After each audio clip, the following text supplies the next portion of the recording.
Welcome to the Julia Hartley Brewer podcast. My guest this week is Douglas Murray. He's an author, he's a journalist. His last book, The Strange Death of Europe, was published in 2017. It was an instant international bestseller, spending 20 weeks on the Sunday Times bestseller list. His new book threatens very much to do the same. The Madness of Crowds, Gender, Race and Identity. Douglas Murray, welcome. Great to be with you, Julia. Okay, well, your last book obviously tackled a lot of very, I suppose, controversial issues. People like to think these issues are controversial, about immigration, Islam and issues like that. What's this book about? Well, it's about what I think of as being my riposte to the effort to embed a new religion into our societies. I think this effort has crept up on us for a very long time. It's called under various guises, intersectionalism, identity politics. And at this point, lots of people go, what on earth are you talking Right. about? It's basically the attempt to make issues to do with gay rights, LGBT, particularly trans now, all issues about race, issues to do with gender, the sexes, in particular relations between the sexes, to make these the basis of almost all our modern ethics and indeed politics, indeed about everything. Now, I've seen this coming for some time, but it's been particularly sped up in the last decade for reasons we might get into. But it's now so overwhelming, it's so presumed that this is the basis of all politicking, all personal meaning, that I think it needs to be undone.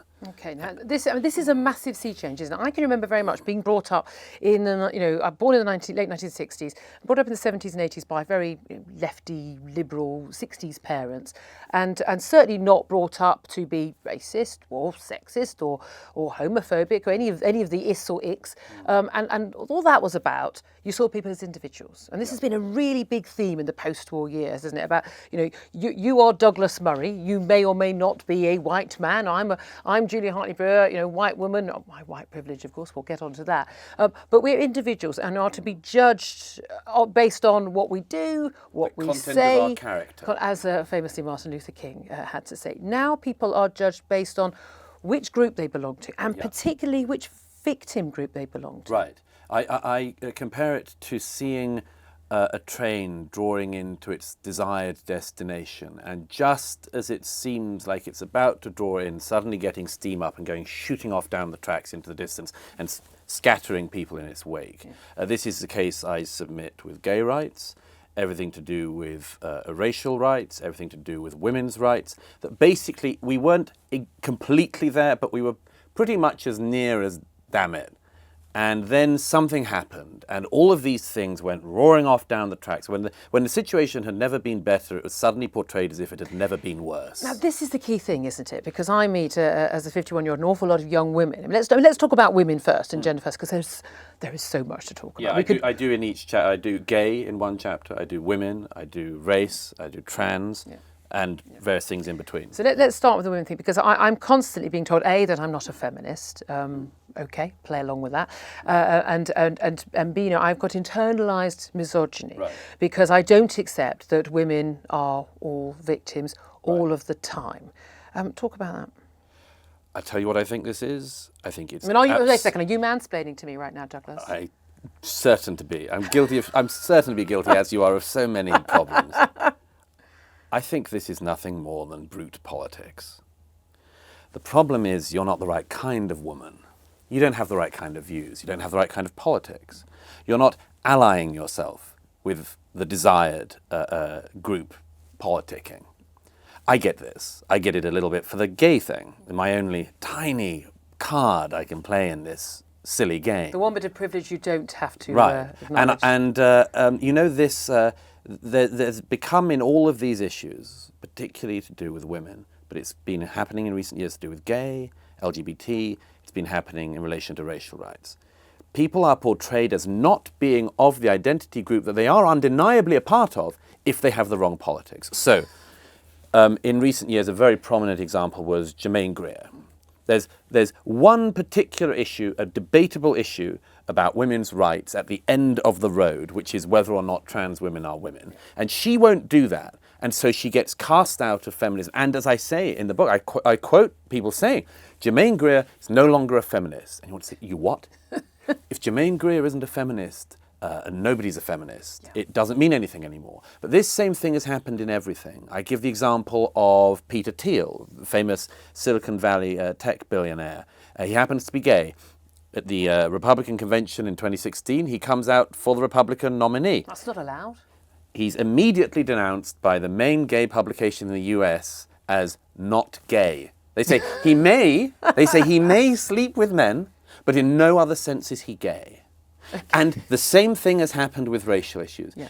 People like Kanye West, Candace Owens, have the wrong politics. Well, we've had that in our own politics. My very first podcast with James Cleverly, Tory party chairman, being told, along with other leading Brexiteers and Tories, being told, well, you're not, you're actually turning on your own race. Right. The assumption is on all of these things. It happens with James Cleverly. It happens with a distinguished American scholar and author Thomas Sowell, with the rapper Kanye West. I mean, you can go from a scholar to a rapper. Both happen to be black. It's about the only characteristic they share, but they are alleged not to be black because they have the wrong politics. And this is the really confusing thing for those of us who like to think of ourselves as, fairly sane on these things, which is that I don't think that my entire identity is wrapped up in whether I've got fallopian tubes or not. No, it'd be a very boring way to go about everything. Wouldn't it? I'm pretty sure that I've got my own ideas, and I'm pretty sure that not everything about me is about being white or middle class or anything else. There are lots of different things about me, but mostly it's I'm me, I'm individual. I was raised to judge people as individuals. Now we have to judge people as good and bad based on the group to which they are supposedly from. That gets into very fraught difficulties when you have particularly, white straight males, the old male and stale, which is now almost an insult. Yes, or almost warred upon.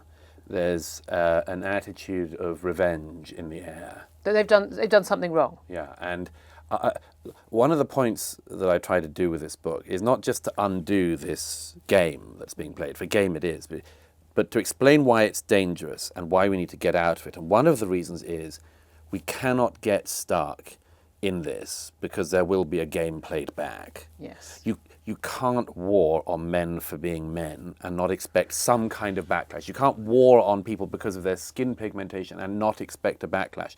It's something we need to. We are seeing. Well, listen, we talk about the patriarchy, capital T, capital P. People talk about toxic masculinity, the Me Too campaign, and the idea again of women. Again, women are always in the role of victim, and we see that even when we're in a situation where we have, last candidate for the Democrats for American presidency was a woman. That we've had, secretaries of state, 2 women in America. Here in Britain, 2 female prime ministers at the time where we had a female prime minister. I think a female home secretary and a female metropolitan police commissioner. We were being told that women can't get ahead and we all live in a terrible time. Is part of this creation of this weird identity politics, as most people know it.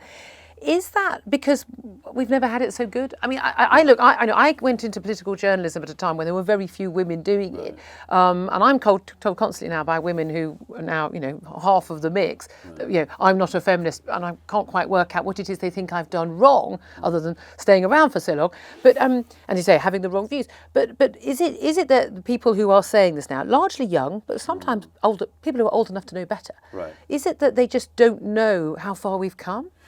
You have to break it down by different groups. There are certainly people who know that they're lying. They know. I give examples of people who are just doing sheer politics. Who do you think they are? People of an older generation who have decided that this is the best way to win because we can see it every day in every country in the developed West. To use racist against someone is basically to win or very nearly win. Yeah. Certainly it's to significantly trounce your opponent, throw them off their balance, and then you can do anything.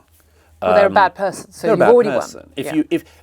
If you can accuse them of homophobia or transphobia or being anti-female in some way, you can also win. So there are some people who, at this stage, you can clearly see, and I list some of them in the book, just clearly doing this in politics. But one of the audiences I particularly want to reach is the younger audience who are falling for this. And this is different. This is younger people who have adopted this form of catastrophizing. In every area. In every area. The world is a terrible, terrible place, and it's getting worse. And there are some. I mean, you know, to sort of steel man their case, there are certain reasons they might have for some of that. I say in the introduction of this book that in the last 10 years, the last 10 years is flooded into the mainstream, and the last 5 that it's just metastasized. But these bad ideas were around since the mid-80s at least. One of my contentions is that this is a post-financial crash issue, and that when young people in particular don't have much love of capitalism because they don't see how they can accrue much capital, there are a whole set of things in society that their parents may have expected. Their parents didn't get it easy, but got in the end. Home ownership, for instance. And younger people think, I can't see how I can ever own a home.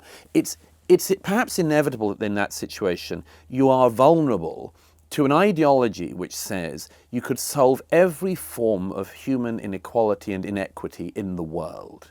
Like, it's tempting, isn't it? Yeah. It's a meaningful thing to do. I would argue to these people, I do argue in the book, they've got to get off this for reasons I explain. The thing that they have got on, first of all, cannot provide them with meaning. And secondly, is going to provide us all with one almighty car crash. And the car crash comes because it's not just it's not achievable, but actually it's going to almost bring about the exact opposite of what people want. Because we are in a situation, I mean, it's sticking with women for the time being, after the Me Too stuff. And again, look, is anyone here saying we think it's a good idea that senior, very powerful men should sexually assault or abuse or insist on blackmail women in the workplace who have less power than them to get ahead and get jobs? No. So let's just state that as a given. Yeah. That would be a given for all sane and reasonable people. And yet, to question whether or not that some of the talk about what's going on in the workplace, the idea that all women are going to work terrified of being sexually harassed at all times, and that women somehow have to be given some unique protection in the workplace, that women are put upon because they're not paid as much as men, they in every possible way they are vulnerable. Yeah. This has simply resulted, let's face it, a lot of companies saying, I think I'd rather not employ women. Yes, I mean, this is the one of the many catastrophes here is when this enters the workplace. I mean, none of this is, I should just reiterate, none of this is to say that racism doesn't exist, that sexism doesn't exist, that there's some homophobia in society and more. But what we need to do is to de-weaponize this. And we've entered instead a nuclear arms race. And the issue you give of women is a very pertinent one because it's probably the most prominent in certain characteristics, in that we're confused. Let me give an example of what I think part of the confusion is. Are women exactly the same as men? Are they less than men, or are they better than men? Now, I would like to settle, and would like to think our society could settle on absolutely equal, but that doesn't mean that everything about them is exactly the same as men. Exactly. Now, we are finding... I think 95% of the population would agree with you on that. But this is almost death for people to say in public, because the thing we have in public You'd be no platformed at many universities now. Yeah. The main thing we've settled on for the time being is what I think of and describe as the Christine Lagarde position. Christine Lagarde, former head of the IMF, one of the most distinguished people in the world, let alone one of the most famous people in the world, and one of the most experienced in her position. Now, Christine Lagarde did not get to her position as head of the IMF because she's a woman. She got there because of her competency, which is how we'd like anyone to be able to get anywhere. But she isn't averse to playing this game. She has said repeatedly since the financial crash that if Lehman Brothers had been Lehman sisters, the crash might not have happened. So okay, this gets me to the core of that issue. What are you saying? Are you saying that women are exactly the same as men and magically better? And if so, how? Yeah. But we had the same thing with Caroline Lucas, didn't we? Suggesting recently that we should have a new cabinet appointed. There should be another opposition party, but it would be uniquely made up by women. Yes. Well, interestingly, of course, then they got in a bit of a state because it was white women. Yes. Those of us who are not woke all thought this was hilarious. But again, it's this same. It's doublethink, though, isn't it? Yes. It's doublethink. Yes. The women are exactly the same as men. but they're completely different. And there's a young American writer called Coleman Hughes, very talented young journalist who happens to be black, who described it recently in a piece as saying, he said it happens with that as well. He said the presumption that there is some moral superiority from being black, and you can see this in each of these sort of rights wars. Are gay people slightly better? Now this is dangerous. This is dangerous stuff. It's quite different from saying there should be nothing in the way of somebody who has a competency to perform a task, whoever they are, whatever their characteristics or background. This is quite different. This is saying a characteristic ought to make this person more suited. Yeah. And that's where we get into positive discrimination. Well, look, let's move on, because there is so much to talk about in this book. Let's talk about the issue of race, and you touched on that as well. There is an awful lot about white privilege going on in the media these days. There's an awful lot about prejudice. Anyone who says anything or who is white, who's instantly about any subject close to race, not even race, is instantly targeted with racist, bigot. This has all got caught up with the Brexit affair, with people constantly. Anyone talking about immigration, as you've had, you're a bigot. You're Islamophobic. You're everything is. And that has got very confused, because again you're then into almost race wars, and when this idea, for instance, that a black community needs to have a black representative. Right. So is it are we okay with white communities saying we only want white people representing them? Because I'm not okay with that. When I have been on shows like Question Time and people have talked about wanting increased representation of women or diverse groups, and I've said, you know what, I couldn't care less if someone's good at the job. I've had standing ovations from the audience. It seems to me that actually the most ordinary people just think this is madness. Yes, but unfortunately we're all being whipped into the madness. I mean, if this was just the product of crazy liberal arts colleges in the US, we could all ignore it. We could all ignore it. And the truth is, again, we did ignore it. This stuff was milling around in Berkeley University and other universities in America for years, for decades. It's only in the last decade it's come rushing in, because people have not known how to resist it. It's a pretty irresistible campaign in some ways. No, but is that people accepting it and agreeing with it, or is it people being bullied into it? Being bullied and just sort of going, do you know what? It's not. There are sometimes I think I'll post something on Twitter and I think, oh, do you know, I've got a busy day ahead. I haven't got time for all the hate today. Yes. And people just. And there's also an urge from lots of other people who don't really believe it but play along, and they signal their virtue by announcing these things. And the only people, by the way, in my experience who aren't as worried as they should be about this are people who are self-employed and don't have to go into any office. Because anybody, not everybody yet, but most people in my experience, whatever their line of work, are starting to encounter the formalization of this ideology I describe in the book. The quota systems, the commitments to diversity, the need to promote people of different types of identity. And, you know, in the UK, you've already got to start providing your payment ratios for people based on gender and based on racial background. And there are efforts to do this in every company with over 50 employees. Now, what this does is create a huge bureaucratic class that is often the only growing part of the organisation, as we know from some media organisations, among others, that can fire journalists but hire ever more equity and equality enforcers, all of whom, by the way, are on much better salaries than the journalists. But I mean, this becomes an embedded problem, because these people need to find more and more problems to not solve.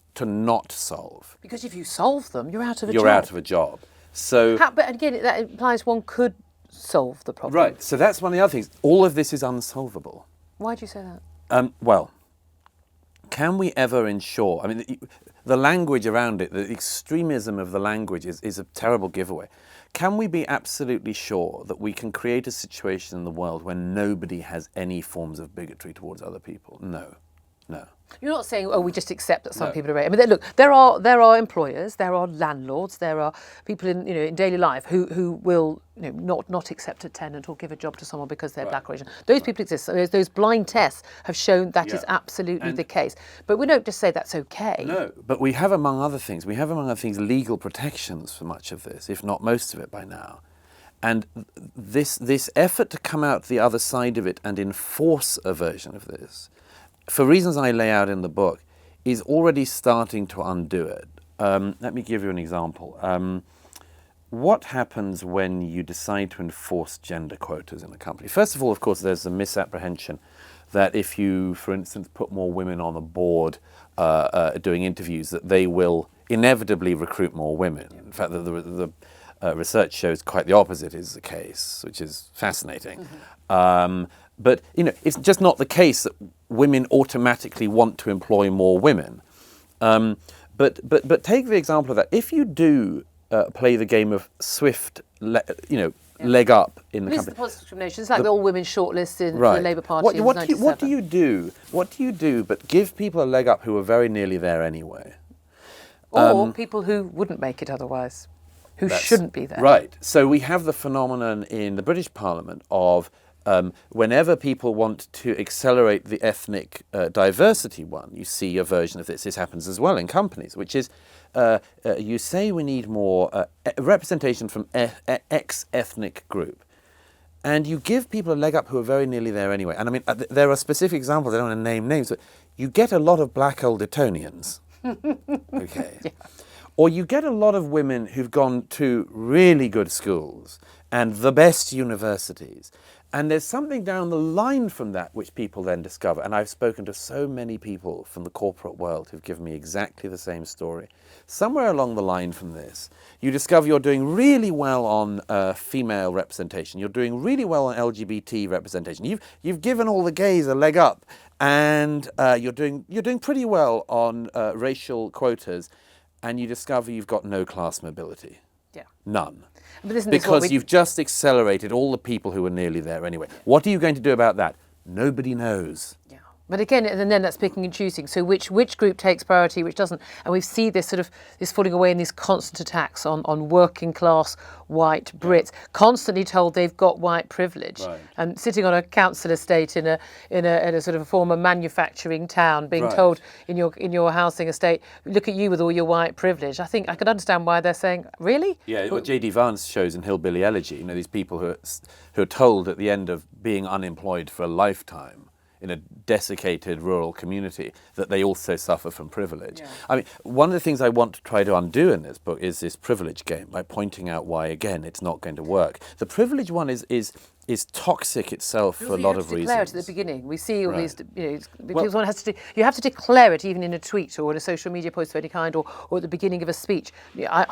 I'm apologising for the genetic and again, heritage I've got. It's the content of what you're going to say that matters, surely for anybody. But I've been told, I've certainly been on TV debates where I've been told, well, you're not gay, so you can't make that comment. You're not black, so you can't. But again, I play the woman card then. And Right. and there's obviously a case where if someone is looking from the perspective of someone, say if a load of white people in an office say, look, there's no racism in this office, and the two black people there say, there is.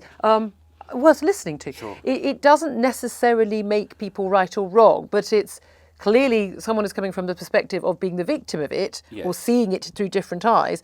That's valid, but that's very different from everyone of one particular colour or gender or sexuality is right and every other is wrong. So one way of seeing some of this, I think, is to see it as an overcorrection. Yeah. And so does it come from a good place then? Well, some of it does, of course. I mean, much of it does. And who doesn't want equality where you can find it? I mean, who doesn't want anyone of any particular competence? Who wants anyone who's competent to be held back because of a characteristic they have no control over? So of course, this is one of the reasons. Again, this is one of the reasons why it's proved so hard to resist. But if this is an overcorrection, as I think it is, we need to start to work out where the correct place would be. One example I have that's in my mind on this is, what do you do about the fact that studies show that LGBT people, particularly gay men and women, actually earn disproportionately better than their heterosexual counterparts across the course of their careers? Yeah. One might call it gay privilege. What are you going to do about that? Are you going seriously to take some money from the gays and give it to the straight people to compensate the straight people for, among other things, the nuisance of having to bring up the next generation in larger numbers than the gay population is likely to? Yeah. To see these things is to see that we don't currently have the means to correct the overcorrection. Yeah. And we've got to start thinking about it. We've got to start thinking about it in all of these ways. And that one of the most important things is to head-on address this issue of privilege. Because the problem is that the privilege game is an endless game, and one that I think is unsolvable. Because we can't even tell within our own lives where we've actually benefited from privilege and where we haven't. There are people who seem to have the most privileged lives, who just, their lives are hell. And an outsider doesn't have the right to judge them on that or declare that they have to declare every time they speak exactly where they stand in the privilege hierarchy today. The need to take responsibility not only for things that are beyond your control in your own body, the colour of your skin, the gender, your sexuality, whether your parents had money when they brought you up or not. But also now almost to take responsibility or take offence at everything that was done to previous generations, yes, even 200 or 300 years ago. Yes. And that's when we get into the reparations for black slavery, as if there hasn't been slavery forever, right, until right, it was. And by the way, Britain, thank you very much, actually played a leading role in that. And also as if to pretend that it wasn't black Africans selling other black Africans, right, to white Europeans. So, I mean, how far back do people want to go in this historical reparations game? I mean, I'd quite like some money back from the Italians for the Romans invading, but also the idea that most people living in Britain now who apparently have benefited from white exploitation of black slave trade, and in America, the idea that at the time it was taking place, they were living this wonderful privileged life, right, as opposed to living, hand to mouth, working, right, 60-hour weeks in factories. My forebears were just working on a croft in the Outer Hebrides, yeah, and I don't think suffered greatly from a privilege overdose. But I just, again, we need to de-weaponize this. There have been, since the success of the campaign, not that it's actually, I think, going to work at the moment, but it might do in some future administration in the US, the relative success of the campaign in calling for reparations based on racial background has already led to people quite seriously urging that there should be reparations to gays. I mean, that people who didn't suffer themselves should, on behalf of dead gays, get some kind of reparation. This has to stop for very obvious reasons, but one of them is history was hell for everyone. Yeah. History was hell for everyone, and we cannot do an audit sheet. We cannot work out the balance of this. We should be looking, I mean, one of the things I urge people to do is look at history in a manner of forgiveness, among other things, not as something to weaponize to further your own cause in the present. Looking at history and saying, look how far we have come, right, whether it's women's rights, gay rights and acceptance, and racial harmony. Because again, I'm white, not black, so obviously I'm not going to ever suffer racial abuse or discrimination. You won't suffer that racial abuse, but yes, you could suffer your own form of racial abuse at the hands of a different person. Yes, because I'm perceived to be the wrong race at that time. But this is the thing. We're in this strange situation where, look, it's all getting better and getting better, but we're constantly told now, but it's not good enough. And it may well not be good, right, enough for lots of people. But it seems to me that instead of just saying we're not where we want to be, we are now trying to judge everything on a perfect scenario, which, as you say, probably unachievable, probably not that desirable when you see where it actually goes. But also it's not worth the fight we're going to go through to get there. And looking back at history and judging it on today's terms. So this whole sort of ripping down of statues to people who did wonderful things, but owned slaves, didn't think just like that. Now, this is something you tackle very early on in the Madness of Crowds, where you talk about how quick the rate of change has been. Now, the rate of change in terms of women's emancipation, civil rights for people of different colours, and gay rights, again, each time it's got faster and faster and faster. Trans, again, another issue, let's tackle that. Again, just absolute speed of light transformation from where the vast majority of people would have been even 5 years ago, even a couple of years ago, to the only acceptable point of view you are allowed to hold today. And it's this speed of transformation in terms of not what lots of people think, but what you are allowed to think and allowed to say. Yes. one of the causes of this is a professional class, identified in the book, a professional class who is caught in what the late Australian philosopher Ken Minogue described as St. Georgian retirement syndrome. St. Georgian retirement syndrome is that St. George slays the dragon and gets huge acclaim for slaying the dragon. And as a result, careers around the land looking for more dragons to slay, until eventually, having slaughtered smaller and smaller beasts, he can be found swishing his sword at thin air. Everybody of the generation that you describe that's coming up would love to have been St. George. They would have loved to have been on Martin Luther King's march on Washington. They would have loved to have been there at the Stonewall Inn. They would have loved to have been at the forefront of the second wave feminists. They weren't. They're benefiting from what these people did and should be so damn grateful for that. But it does not mean that when there are smaller and smaller dragons, or indeed at some point perhaps no dragons, that the attitude of the sword-slaying destruction of our enemies thing should persist, however attractive Well, this it is where we seems. are in the last few years, where this terrible, terrible injustice has been wrought upon newsreaders at the BBC who were women, who were paid over £100,000 a year, but not as much as some of the men. I mean, if this is where we are in terms of gender inequality in this country, you know, I'll take that. I think I live in quite a nice country. So this is one of the things I try to urge people. Let's think about better things. Let's think about more important aspects of these fights. For instance, I mean, I quote a really remarkable thing that Camille Paglia wrote a few years ago, when she said somewhere that feminism never really dealt with motherhood. It never really addressed motherhood. And Paglia cites her three feminist heroes of the 20th century, which include Amelia Earhart and Germaine Greer. But she mentions that all her heroes were childless. So why are we in fourth wave feminism having these horrible online campaigns and real world campaigns against men, when surely our attentions would be better paid to talking about and thinking about how motherhood could be better achieved? But so much of this is, I debate this either on air or on Twitter all the time, nearly always with women in their mid-20s without children. I'm a mother of one, would love to have had more, but took maternity leave. I've got to be honest, as a career woman, best time of my life. Absolutely loved it. And one of the things I found fascinating is the constant debate that we have about how women earn less than men. Women take part-time jobs. They are undermined in their careers. And it's all because of the patriarchy and this awful situation where women are held back. And basically they're forced. I mean, can you imagine my husband forcing me, chaining me to the kitchen? And this absolute refusal to accept that, again, the men and women are different, mothers and fathers are different. I'd be perfectly happy with people, to have, 2 gay mums, 2 gay dads, as long, one gay mum, 1 gay dad, 1 straight, whichever.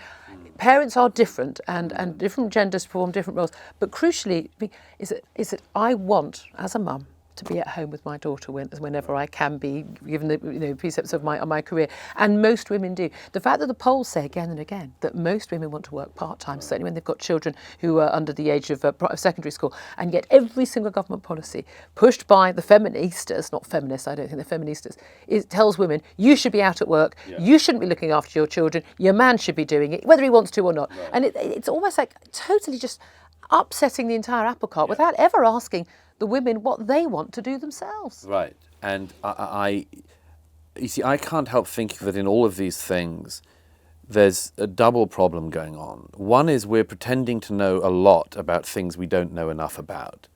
And the second is that we're pretending not to know things we all knew till yesterday. Till yesterday, we all knew that the woman was more likely to be a more successful rearer and nurturer than the husband. My husband is rubbish at lactating. Right. Absolutely rubbish. That's quite a common problem across his gender.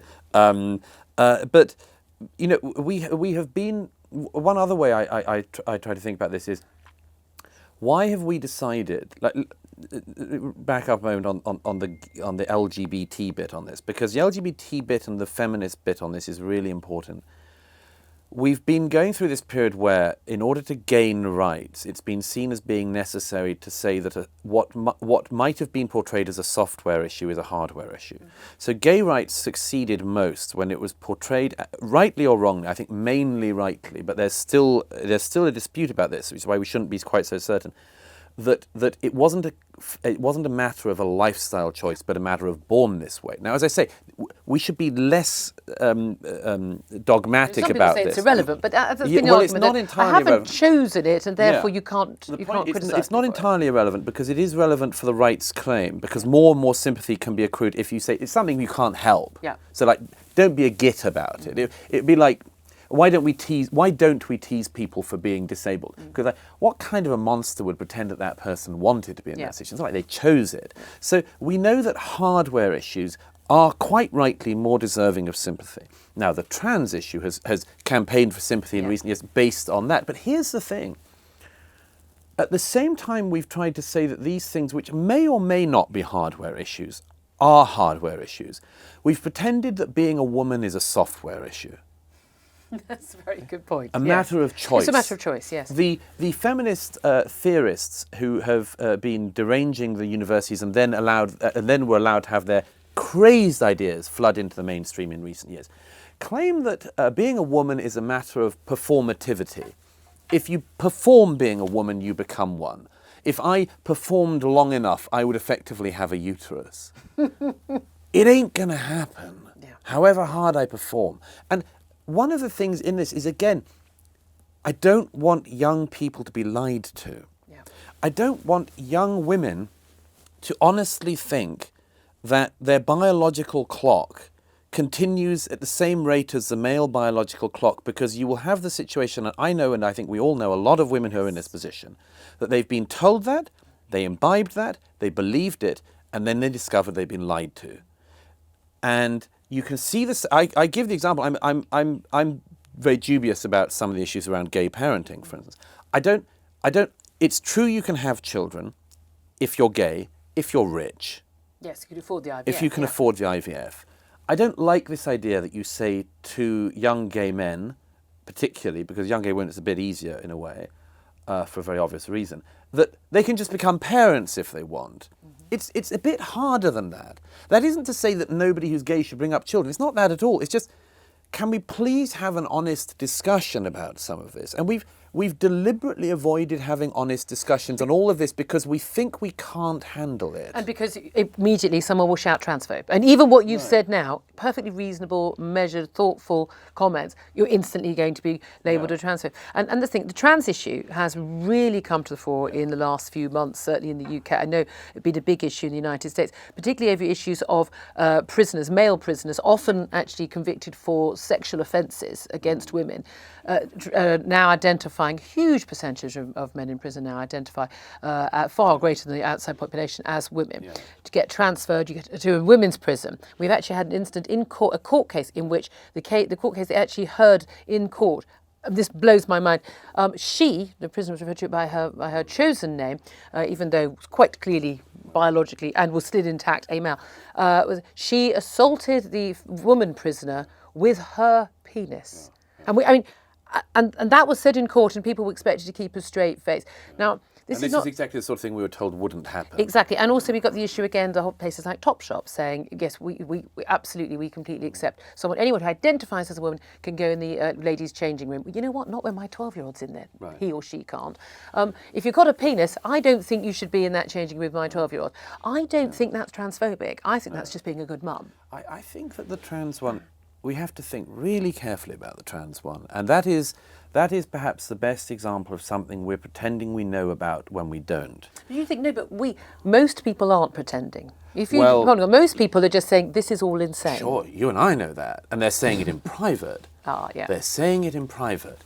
Like so many of these things, people don't dare to do it in public because they will be shouted down for doing so. But I try in my chat. People are taken off social media. You now in Britain can have the police at your door. Have the police at your door if you say there's a difference between a trans woman and a woman. And so... Well, I do this on all the time. I make this point now. I'm not a cis woman. I'm a woman. Right. I'm with Germaine Greer. You know, I'm a woman. I show the courtesy to my trans guests. We talk about these issues a lot, and always we show the courtesy, just as a matter of politeness, good manners. Absolutely. If you prefer to be called her or she, absolutely. In that scenario, in a court of law, if there were a crime committed, no, I would not show you that courtesy. But however, if you prefer, you know, to be called Jane and referred to as she or her, absolutely. But that doesn't make you a woman. That makes you a trans woman, and I'm a woman. That's not an insult. No. It's just a statement of biological fact. And there are plenty of trans people who would agree with what you've just said. Yeah. So this brings us on to one of the issues of why this is happening. And the trans one really interestingly opens this up. I lay out in the chapter on trans in this book what I think is going on. And look, if you start at the beginning of it, let's try to work out what along this line of this argument is plausible and what is not. There is a thing, it's known as intersex, which is people born with genital abnormalities. It's very rare, although it's not quite as rare as a lot of people think. It used to be quietly covered up by the doctors, right? With a quick snip. And it's a hardware issue. That's a hardware issue. And also, by the way, who wouldn't have sympathy for somebody with that? Like, that's a bad deal to get at the beginning of your life when nobody's life is easy anyway. That's not an optimal way to start. And so I think the sensible thing to do with this would be to start with calling for better understanding of intersex issues. That hasn't happened. The intersex debate has not happened. What we've had is we've run right to the end of this, and I chart each bit as carefully as I think it can be done, a salami slicing what along the line of this issue on trans is a plausible and legitimate argument, and which bit is not. And the strangest thing on the trans one is we have dashed in record time, ignored, leapt over intersex, and run all the way to, if the big bearded man with a penis says he's a woman, and how dare you say otherwise, you phobe. And also, if the 3-year-old child, little boy, wants to dress as a woman, or is a girl and wants to dress as a woman, suddenly say you're trans, as opposed to just a kid. I've spoken to many people in researching this book, including people who have been through this and parents of young people, and it's just deranging to a society to say we should give life-changing medicines and carry out new procedures that we don't know the consequences yet of on children, and if you object, you are suffering from a phobia. So let me just get, if I may, to the thing that I think the trans thing in particular opens up. What it opens up is something that had been on my mind for some time with each of the other rights claims and issues in this book, on gay, on women, on race, which is that there's something in the air, I referred to it earlier as something like retribution, an air of retribution, a feeling of retribution in the air. The trans one exposes this very clearly. Because, as I say, if you wished to make an argument for trans rights, you would have done intersex. They didn't. They went to the most extreme one and said, try to do that. Say yes to that. And people instinctively feel no, but they're told they can't say no. So what is this really? This is what I think it is. I think it's an attempt to use a battering ram against the foundations of our society. And you can see it in a significant portion of the gay rights campaigns. You can see it in what I describe as the difference between gay and queer. People who are gay just happens they're attracted to people of the same sex for whatever reason. And people who think that being gay is merely the first step to bringing down the Western patriarchal system of hegemony and capitalism. Okay? Before lunchtime. I never saw it as that, but there are people for whom that is the case. Again, is being a woman just something that you are? You happen to be born a woman, and that means there are various things that you'll have to address in your life that are slightly different from men, but otherwise it's pretty much the same run you get. Or is being a woman merely the first step to bringing down capitalism? Is being black just a fairly uninteresting issue of a racial characteristic which we hope people can, as much as possible, get over and be disinterested in order to make the conditions optimal for people, whatever their skin colour? Or is being black, and I give some examples of this in the book that are horrifying, is being black simply the first step to some massive political movement. Now, the trans one opens it up because it is so blatant. The people who are using the trans thing, I don't believe are interested in intersex rights. I think they just want to piss everyone off, enrage them, anger them, and demoralize the society. But that's it. But the individual people who are making these points, and people who will tweet, and these woke sort of snowflake students who need safe rooms and get upset by anyone using what they think isn't the correct language that day, bearing in mind the language that's correct that day would be different from last month and the month before and a year ago and certainly 10 years ago. But they're not all sort of in part of this secret society, this conspiracy. Are they just being sort of dragged along with the wave? Well, as I say, I think the wave is hard to resist because, firstly, it's exceptionally bullying, and I mean, most people want a quiet life, and more than that, in most systems and hierarchies at the moment, people are very vulnerable. Yeah. I one of the reasons I've written this book, and one of the reasons I've been thinking about this for such a long time, is because I think that the only people who can tell the truth in this era are people who do not have a hierarchy above them. I think it's writers and thinkers who don't have a hierarchy. And yet we have seen writers and thinkers, academics and others, journalists, supposedly free-thinking journalists, losing their jobs because they haven't said or done the right thing and haven't apologised quickly. There doesn't appear with social media there's even any way back. You are punished for life. You are now a bad person. You may not come back. So that's true. You talked about how we got here.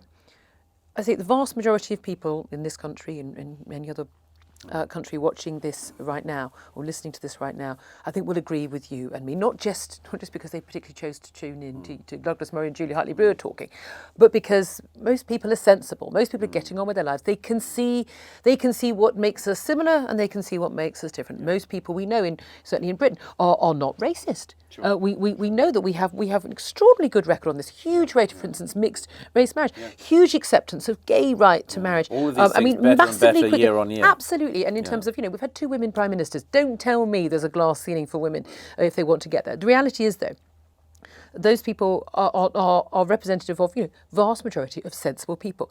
They're clearly not getting, certainly, the political representation on this and the cover for this to speak out on these things. I have a funny feeling, though, they will do what they did in America with Trump, where they will vote for the person, they'll burst out, and we're going to create our own Trump here. But this is the thing. What is the solution? Other than, you say, writers, people need to speak out. I speak out on this stuff, you speak out on this stuff. There are lots of other people far braver than me who speak out on this and weather the storm of the abuse. Whether or not I eventually lose my job for speaking out on this, I don't know. But I'll take the risk because I think it's so important. Who is going to save us from the madness? Well, we have to save ourselves from it. How do we do that?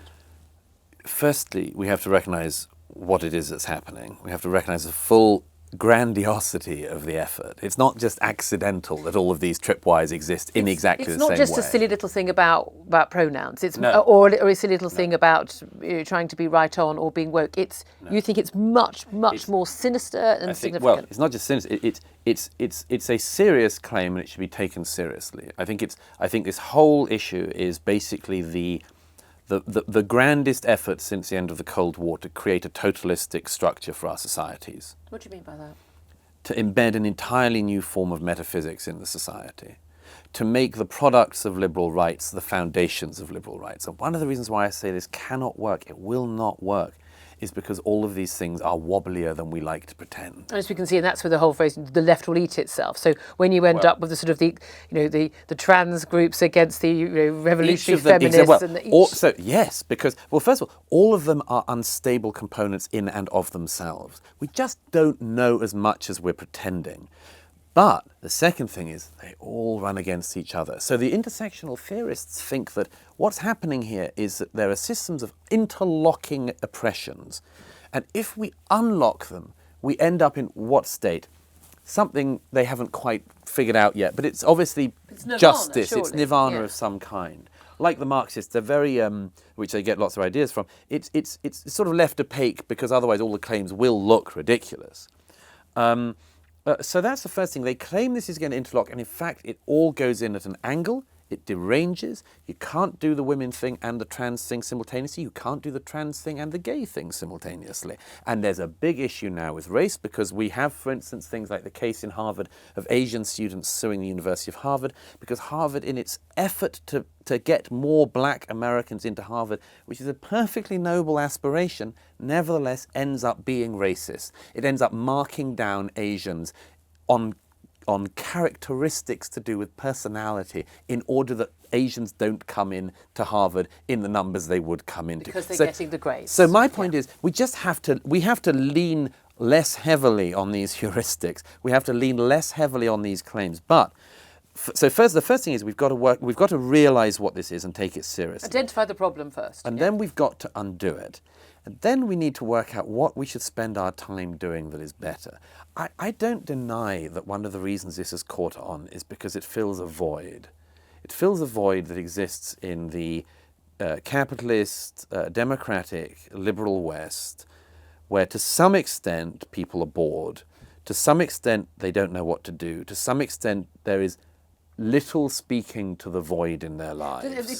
I know you've written a lot about the death of sort of religious belief, It's obviously got a role particularly in Christianity. I mean, I was raised an atheist, so there's not one for me. But certainly one of the things that I see is yes, a sort of loss of purpose, a loss of identity, and this sort of terribly fractured world. And then of course, so you latch onto your identity in this group, and you regard the meaning of life as coming from campaigning. Yeah.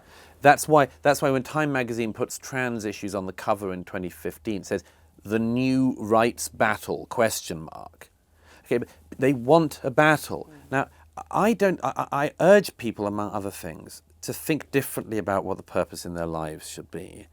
Politics, as you and I know, is a fascinating thing. Political battles are a fascinating thing. They are a very poor source of all of life's meaning.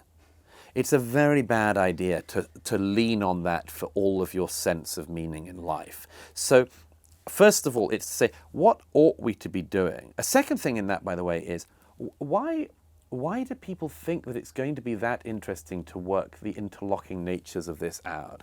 We shouldn't at this. I would just urge, again, young people, particularly students, we can play the game endlessly because it's unresolvable. Yeah.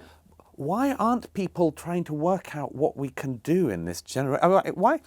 A friend pointed out recently, why aren't young people at university trying to work out how we live in underwater cities? Yes. Okay? That would be, or put serious attention onto issues like plastic in the ocean, or living on Mars, do something useful. Yes.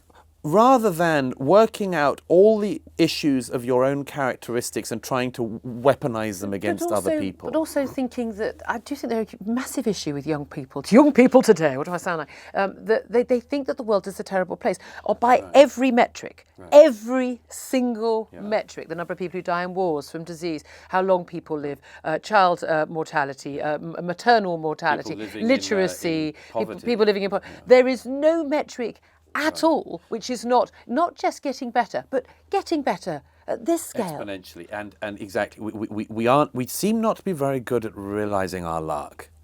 Being born today is as good as, it's as best it's ever been, other than being born tomorrow. And hopefully. But here's the thing, if we don't recognise this, as I say, we risk pulling the whole thing apart, including the things that got us here to the things we want. Okay. And just a thought on that, if I may, quickly, which is that I try to give, in the conclusion of this book, some of the shortcuts to how we should think about this. And one of them is, how about always responding to people by saying, compared to what? When somebody says, we live in the most patriarchal, oppressive, racist society, compared to what? Compared to where? And when? And most of history was hell. For most people? For most people. And most of history was hell even for the people who were the most privileged people in those societies. And, I have a chapter in the book on forgiveness because I am obsessed with this, because we think all the time about the consequences of action in the world and nothing about how we can resolve them. And I think this is a deep issue we have to resolve. But the first thing is, as well, work out what the resolution mechanisms could be for the problems we're setting up. and then work out how more people could have access to them. Don't live in this world where people get punished all of their lives for one misspeak, but work out what it would look like to forgive people for that slip, assuming we are all going to slip ourselves. There but for the grace. There but for the grace of yeah. God, and realise that that doesn't just happen with history. To be forgiving towards history because we would like the future to look back on us with something like forgiveness or understanding, but also to try to practice that in the present. To try, among other things, not to interpret everyone's words, including our political opponents' words, in the worst possible terms, but think, how can I try to approach even my political opponents' terms in a spirit of generosity? I wonder how long it will be till that happens. Douglas Murray, I could talk with you for hours. The book, just like The Strange Death of Europe, which was a huge bestseller, and absolutely love that book. This is going to be just as big. The Madness of Crowds, Gender, Race and Identity by Douglas Murray. Thank you very much indeed for talking to me. This has been the Julia Hartley Brewer podcast. Don't forget to do all the things you're supposed to do.